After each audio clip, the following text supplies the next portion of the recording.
Donc bonjour à tous. Donc je recadre l'intervention de l'ADGL, préparée avec Camille Picard. Donc très rapidement, pour rebondir sur ce qui a été dit, la notion d'émergence, je crois que c'est important. Et moi j'ai retenu aussi un point important d'Anne-Sophie, c'est qu'on n'explique certainement pas tout. Point important par rapport à la notion d'émergence, c'est les progrès qui sont faits par la science, ça a été dit tout à l'heure. La notion d'incidence et d'occurrence qui s'accroît, donc on le reverra tout à l'heure dans quelques détails. Et puis un point important qu'on vit malheureusement, j'allais dire au jour le jour, à travers le cas Xylella fastidiosa, c'est la notion de gamme d'hôtes qui s'élargit, qui s'accroît elle aussi. Sur les causes possibles, je vais passer rapidement puisque ça a été présenté tout à l'heure. Il y a la notion de nouvelle identification avec le volet progrès scientifique, j'y reviens pas, mais il est très très important parce que souvent on le cantonne sensu stricto à la notion par exemple de souches différentes, s'agissant de bactéries, s'agissant de progrès au niveau des PCR, etc. Mais c'est vrai que cet élément est quand même important à considérer puisqu'on cherche mieux, me semble-t-il, qu'il y a un certain nombre d'années ou dizaines d'années. Le deuxième volet, il est très important, c'est l'augmentation de l'exposition. Ça a été montré à travers un graphique et on pourrait le préciser, c'est l'augmentation des volumes liés donc au commerce international. Donc là, je pense qu'un certain nombre de partenaires ici présents ce matin le savent aussi bien que nous, voire mieux que nous. Et ces introductions, notamment sur la filière qui me concerne tous les jours, à savoir la filière Arbo, sur les 10 dernières campagnes, on pourrait en fait mettre en relation l'augmentation d'un certain nombre de volumes liés aux échanges entrants-sortants, donc globalement au business, responsable donc de G5 ou 6 cas en tête sur lesquels on reviendra certainement dans la journée.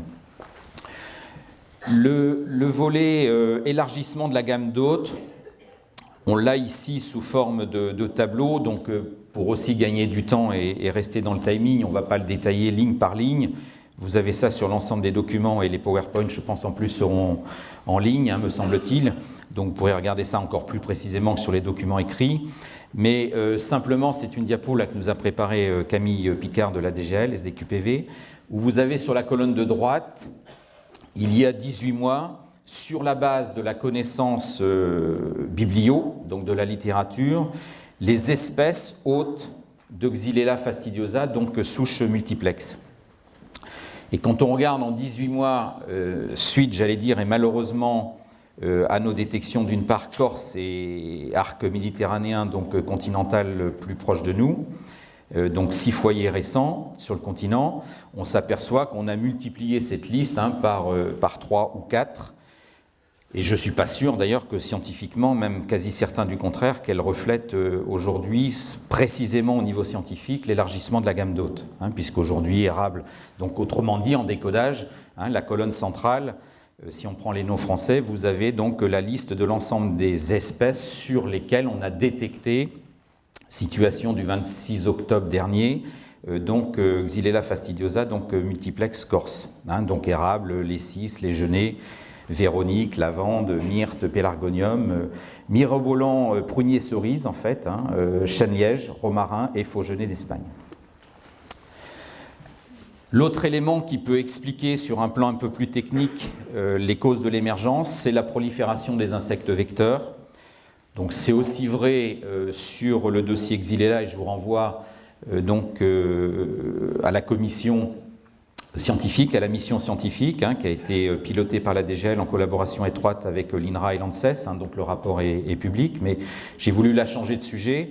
Bemisia tamassi, en fait, là vous voyez que le nombre de virus transmis par Bemisia est en augmentation de façon très nette, je ne rentre pas dans le détail pour gagner un petit peu de temps, donc pour sortir, je répète, de la problématique bactériose. L'autre élément aussi abordé par Anne-Sophie, donc je vais passer rapidement, mais peut-être le détailler sur des exemples concrets de terrain, qui peut expliquer les émergences, et là on en est strictement convaincu, et encore une fois dans la salle il y a des gens qui le vivent tous les jours, ce sont les modifications de l'environnement, notamment des pratiques culturelles ou agronomiques au sens large, Si on balaye, évidemment, si on sort des cultures pérennes ou spécialisées, le non-labour, on n'en parle pas aujourd'hui puisqu'on est sur culture spécialisée, est une source, hein, et on a des exemples précis en tête. Les évolutions de mode de taille, les évolutions variétales, la notion de variété résistante, hein, qui conditionne l'évolution stricte en fait, de nos itinéraires agronomiques et particulièrement de protection phyto, sont à l'origine, hein, de l'émergence ou de la réémergence, on y reviendra, d'un certain nombre de parasites au sens large. L'évolution des stratégies phyto, le développement de la PFI, il est clair, hein, a conditionné de façon très nette depuis 20 ans l'évolution donc, de nos calendriers de traitement et est une des explications, hein, même si c'est une grande boîte, c'est sûr, c'est une explication, on est dans le multifactoriel, permettant d'expliquer l'émergence, et j'insiste, hein, sur la réémergence, je pense qu'on en reparlera dans les ateliers durant la journée. La confusion sexuelle, par exemple, hein, pour ce qui concerne la filière arbo, mais c'est vrai dans d'autres filières en vigne, est une des explications à la réapparition d'un certain nombre de parasites. Une autre explication, il ne faut pas se la cacher, hein, la disparition réglementaire, commerciale quelquefois, mais très souvent réglementaire, d'un certain nombre de produits phytosanitaires à très large spectre, hein, et je vais taire les noms parce qu'il y a des gens qui vont rêver, d'un certain nombre de produits bien connus, effectivement, expliquent aussi cette recrudescence. Bon, les modifications d'ordre climatique, c'est à l'ordre du jour, évidemment. On en discutait hier à table avec des spécialistes, hein, notamment de cochenilles. Un certain nombre de cochenilles, un certain nombre de mouches, et particulièrement les téphritidés. Ces modifications peuvent expliquer effectivement les augmentations d'aires de détection. J'ai là ciblé sur un cas qui est dans ma filière, hein, qui est Ceratitis capitata. On observe depuis 10 ans à une remontée, j'allais dire, via la vallée de la Garonne, partant de l'arc méditerranéen, Corse, arc méditerranéen, vallée de la Garonne, Poitou-Charentes, des niveaux de détection et de pression, à la fois via le piégeage et via les dégâts sur fruits, donc de ce parasite. Pour prendre un exemple qui est hors ravageur, les cyperacées, par exemple, le collègue expert de l'environnement des zones non agricoles, me faisait constater que ce groupe de graminées quasi qualifiées d'envahissantes est en perpétuelle recrudescence en niveau R de répartition, notamment sur les gazons. Et c'est une graminée, évidemment, une famille de graminées très sensible donc, au réchauffement climatique, au phénomène de sommation thermique. Les enjeux sur la problématique émergente, atteinte à la biodiversité, je passe rapidement, les difficultés de les maîtriser, parce que quand ils arrivent, j'allais dire, on est mal calés les uns et les autres sur les stratégies. Et des exemples, on en a, notamment à travers Suzuki, on y reviendra juste après. L'arrivée d'un émergent ou d'un réémergent se fait 9 fois sur 10 en phase de régulation naturelle des populations qui n'est pas efficace. L'exemple typique, c'est Dryocosmus, hein, le Cynips, où on a dû accompagner, développer, faire des lâchers, etc. Mais ça n'est qu'un exemple parmi tant d'autres.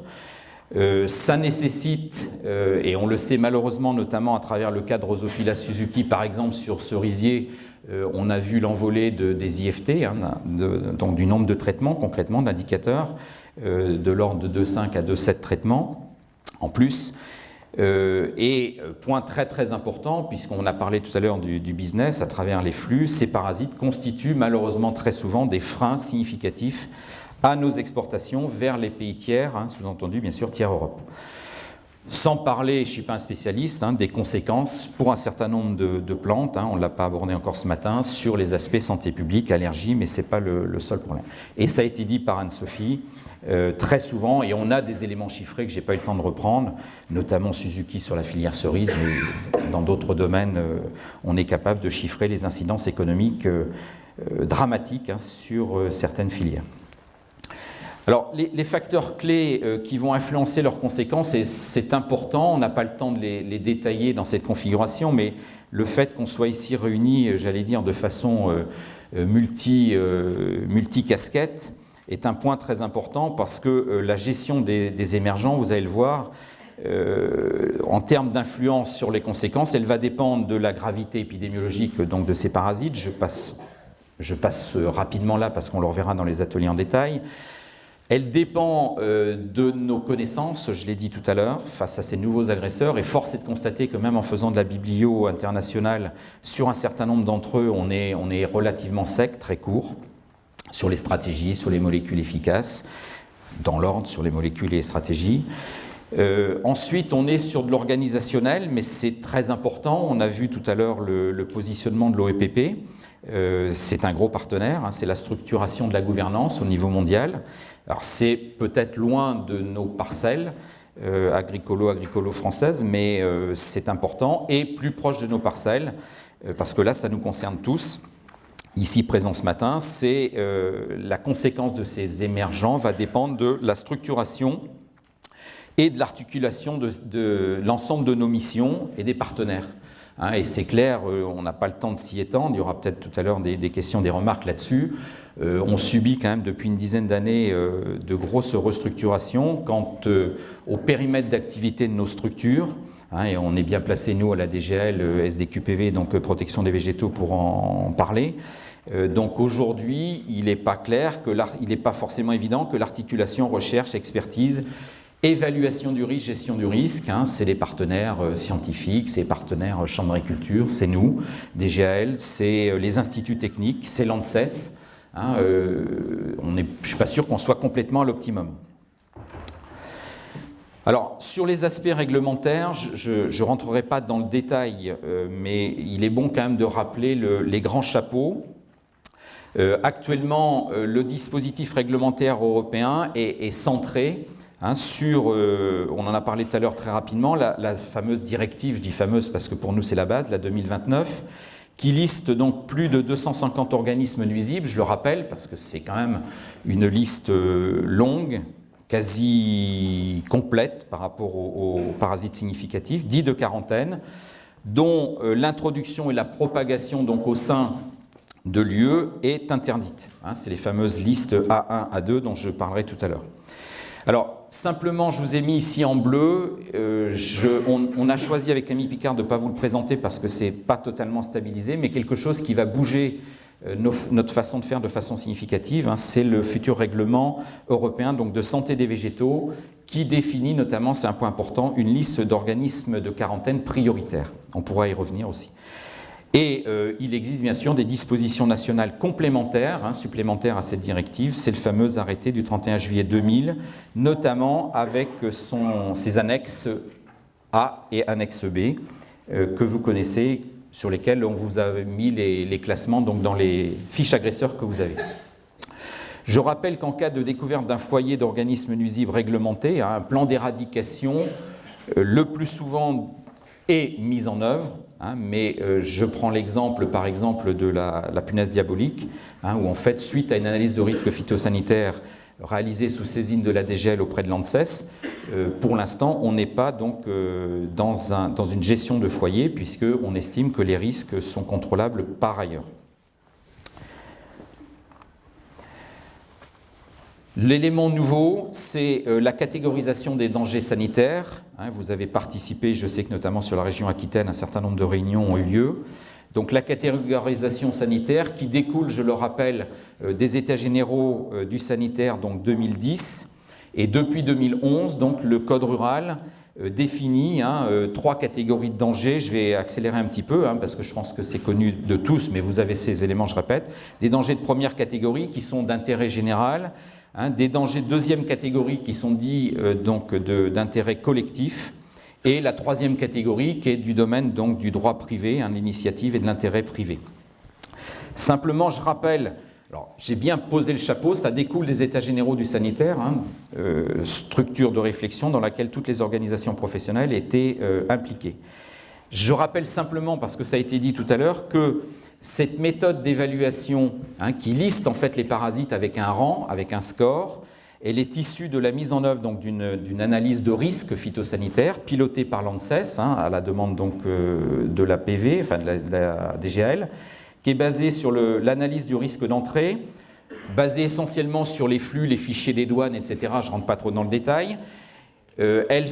cette analyse de risque phytosanitaire intègre le risque d'établissement du parasite, tenant compte de ses caractéristiques, de ses exigences pédoclimatiques, épidémiologiques, etc.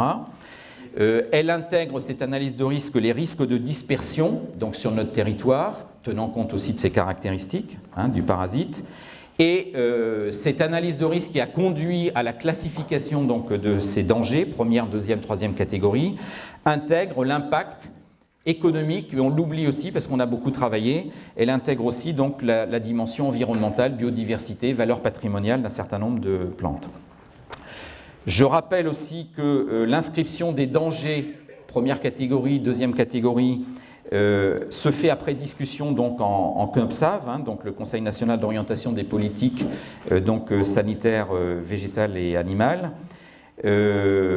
Point très important, c'est qu'en fait la réglementation prévoit pour la première fois, j'insiste dessus puisqu'on est en journée émergent, un dispositif en cas de danger sanitaire émergent. Il est possible d'inscrire provisoirement pour 3 ans, ça c'est tout nouveau, un danger émergent dans la liste des dangers de première catégorie, le temps d'assembler les éléments nécessaires à son classement définitif. Ça veut dire qu'on a la possibilité, à travers le CNOPSAV, suite à une émergence, de pouvoir le lister, donc je répète, suite à la discussion CNOPSAV, de pouvoir le lister comme danger de première catégorie, le temps, entre guillemets, que le savoir se complète. La traduction, bien sûr, c'est l'arrêté du 15 décembre 2014, c'est tout récent, c'est 1 an. Donc je vous rappelle que dans cet arrêté, vous avez, on pourra d'ailleurs le compléter, le mettre en ligne de façon exhaustive pour ceux qui ne l'auraient pas sous la main, on a la liste de ces dangers de première catégorie, deuxième catégorie. Le dispositif doit être complété, bien sûr, et là je passe rapidement parce que ce n'était pas le cœur de notre intervention, par la mise en place, donc, au travers du dispositif SBT,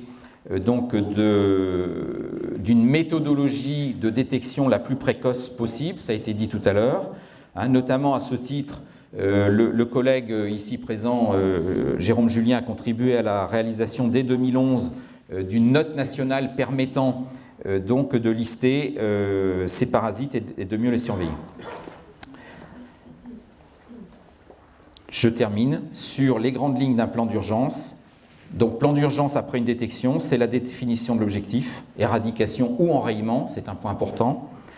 On ne cherche pas forcément à éradiquer systématiquement tout.